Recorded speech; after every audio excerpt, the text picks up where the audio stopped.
Olá, meu pai dizia que pé de manga não dá jaca.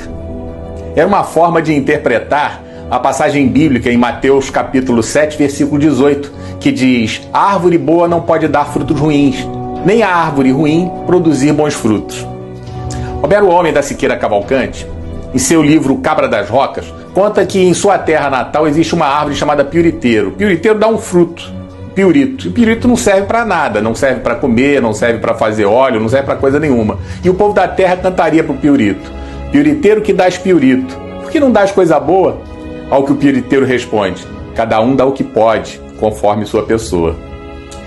Desde a minha adolescência, ouço falar em políticos corruptos. Se dizia de que Adhemar de Barros, que não o conheci, era tratado como o que rouba mais faz. Tem uma história que narra um assalto na casa da amante de Adhemar de Barros. O político era famoso por sempre estar ligado a esquemas de corrupção e desvio de dinheiro em praticamente todas as áreas possíveis.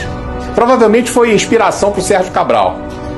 Ou podemos recorrer a outra máxima antiga: a história se repete. Bem, em 1969, a amante de Barros, Ana Guimol Benchimol Cabriglione, também conhecida pelo codinome, entre os dois, de Dr. Rui, escondia um enorme segredo em uma mansão no bairro de Santa Teresa, no Rio de Janeiro. Na casa estava guardado um cofre contendo uma alta quantia de dinheiro. Por mais que fosse uma confidência entre os dois amantes, o esconderijo do dinheiro não se manteve secreto por muito tempo. Quando o sobrinho da mulher descobriu, entregou a informação para os guerrilheiros do grupo VAR Palmares, Vanguarda Armada Revolucionária Palmares, e a quadrilha roubou mais de 2 milhões de dólares. Dilma fazia parte do grupo de assaltantes. Também é da minha época o ditado popular que dizia: ladrão que rouba ladrão tem 100 anos de perdão.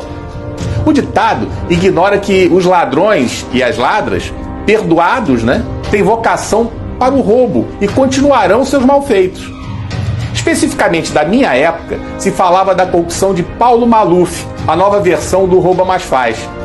Do enriquecimento suspeito de Antônio Carlos Magalhães, havia até uma piada sobre o nome da OAS, construtora OAS. Diziam que a sigla significava Obras Arranjadas pelo Sogro. Afinal, César Mata Pires, fundador da OAS, era genro de Antônio Carlos Magalhães. A corrupção era folclórica. Porém, ficava na consciência popular que esses corruptos sempre sairiam impunes. Até que veio a delação de Roberto Jefferson e explodiu o mensalão. Depois veio a Lava Jato. O nome da operação deve-se ao uso de um posto de combustíveis para movimentar valores de origem ilícita, investigada na primeira fase da operação, na qual prendeu o doleiro Alberto Youssef. Através de Youssef, constatou-se a sua ligação com Paulo Roberto Costa, ex-diretor da Petrobras, preso. Depois, Nestor Severo, que foi preso em 2015 e delatou outros. Daí a operação atingiu as grandes empreiteiras Andrade Gutierrez e Odebrecht, cujos respectivos presidentes Otávio Azevedo e Marcelo Odebrecht também foram presos. Ao longo de seus desdobramentos, entre outras pessoas relevantes que acabaram sendo presas graças à operação, inclui-se o ex-governador do Rio de Janeiro, Sérgio Cabral, seu sucessor, Luiz Fernando Pezão, o ex-senador Delcídio do Amaral, o ex-presidente da Câmara dos Deputados, Eduardo Cunha, os ex-ministros da Fazenda, Antônio Palocci e Guido Mantega, o publicitário João Santana, José Dirceu, Eike Batista, Luiz Inácio Lula da Silva.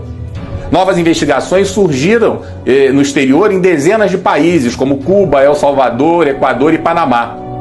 Parecia que teríamos uma limpeza no cenário, mas hoje nos decepcionamos com uma suprema surpresa ao ver a soltura de um por um dos criminosos comprovadamente ladrões, condenados, denunciados por comparsas da intimidade como Palocci, flagrados com dinheiro na cueca, com apartamentos reservados tão somente para guardar dinheiro. Falcatruas como a compra de refinaria em Passadina, que já entrou no folclore da impunidade. Mereceu uma CPMI e o presidente da comissão era um senador, que agora virou ministro do Tribunal de Contas da União e foi denunciado recentemente por corrupção e lavagem de dinheiro pela Operação Lava Jato. E que na época ele cuidou, quando senador, cuidou de varrer a sujeira para baixo do tapete. Seria surpreendente se a denúncia avançasse e ele fosse punido hoje. É com suprema decepção que constatamos a suprema impunidade, blindando o Botafogo, o amigo do amigo de meu pai, o Alcolumbre, o Temer, o Fernando Henrique Cardoso, o Aécio, a Amante, o Lindinho, o Lulalau, o Barata, o Zé e a família Marinho. Uma suprema tristeza se abate sobre o povo brasileiro, que acreditou que finalmente o crime não compensaria mais. Os corruptos nadam de braçadas num supremo mar de lama, onde a suprema vagabundagem se refere ao voto da maioria como tirania. Ou seja, democracia é ele, o Rei Sol, o centro do universo, pelo menos no universo do submundo, submundo supremo, supremo bueiro, suprema sarjeta. Hoje, sabemos que desembargador que desacata a guarda vai ser chamado na chincha. Ricaço que maltrata PM vai responder. Moleque que maltrata entregador de pizza está ferrado.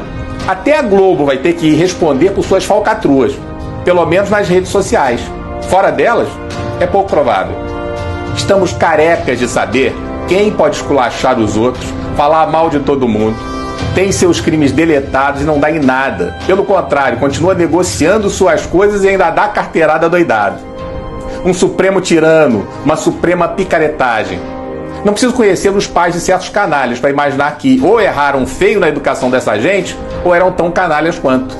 Tá aí os Maia, os Cabral, os Melo, os Magalhães, os Marinho, os Dória, os Lula, os Gomes, Santa Cruz. Como dizia meu pai, pé de manga não dá jaca.